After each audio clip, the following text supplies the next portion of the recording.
Hey guys, welcome to my channel. A very good morning. In the past chapters, we have covered all the basic topics. To be precise, that we have covered all this topic in the previous series. So now we'll focus on some of the advanced topic of the JUnit 5, right?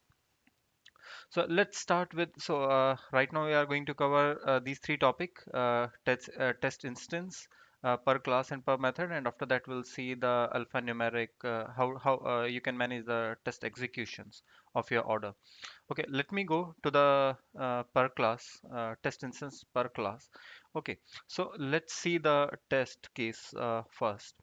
Here I have declared a private integer, okay, result as a 5, and now there are two test cases. One is the for addition, one is for the multiplication. Here are the two methods. They are doing simply you are passing a and b, and there it returns a plus b, that's it. Similarly, multiply, you are passing two integer and they are doing the multiplication, that's it. Okay, so these are doing a basic algebra. Okay, now look at this test case. What this test case is doing, I'm calling the add function and I'm passing the result 5 here, and I'm passing one more 5.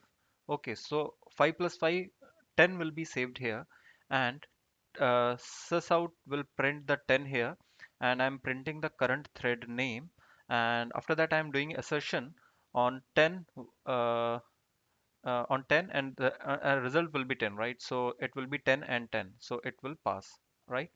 Now in this multiply, what I'm doing, I'm calling the multiply method. So 5 result is coming, like 5 is here, so 5 multiplied by 5, it will be 25, right? So here the assertion will also pass, right? So it will be 25 versus 25, and the thread name I am again printing. Okay, let's see. uh, as of now, both the test cases should pass comfortably.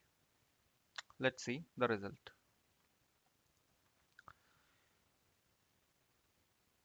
Here we are running 10 and 50. Okay, so see, here we are not getting 25, rather than we are getting 50. And let's see the result. A second test case has been failed. Okay, and what is the reason? Reason is expected is 25, but it was 50. So can you guess why we are getting 50? Because we are simply doing 5 multiplied by 5. Okay, so okay, I will tell you why we are getting failure here, because we have added this annotation test instance life cycle per class. The meaning of per class is that whatever the instance variable you are declaring on the top of your class will be shared among all the methods in your class. Okay, so this will be shared among this and again this. So what is the meaning of sharing is that, see, what we are doing in this test case first is we are doing the addition. So 5 plus 5, 10. So result will now become 10. So now result is not 5, it will be become 10. Okay, and so that's why this test case will get passed comfortably. But again, what we are doing here, multiply, we are sending here 10 and 5. We are not sending here 5 and 5, we are sending here 10.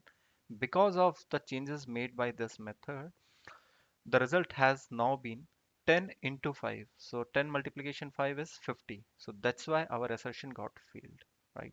And why we have done this? Why it is behaving? Because we have declared that instance, your instance should be per class. Okay, so there is another approach. We can also use a static method, static variable here. That static one will also will get shared among the class, and but JUnit 5 has given another way. Rather than using a static variable here, we can use per class instance. Okay, so this is by intention. In some cases, we need to share the state of some variables, right? So that's why. Okay, so this is a problem, at least in my case. Okay, in our case, this is the problem. So I don't want to get shared because my test cases are written in that way. So the simple thing what we can do here, simply make the instance per method. So okay, so what now I am telling to JUnit 5 that I don't want to share this particular variable among the methods. So now it will remain 5 for this one, and for multiplication as well, the result will remain 5. Okay, this will not become 10. Okay, I just changed this thing here, and I'm again running the same test case. Let's see. And this time both the methods has been passed. See, 10 and 20, and the results is, you can see, both has been passed successfully. So I hope this is clear to you, and you can use both the things as per your need. So you need to decide as per your scenario what is best for you, and you can decide accordingly. Thanks, friends. Thanks for learning something new. Have a good day. Bye bye.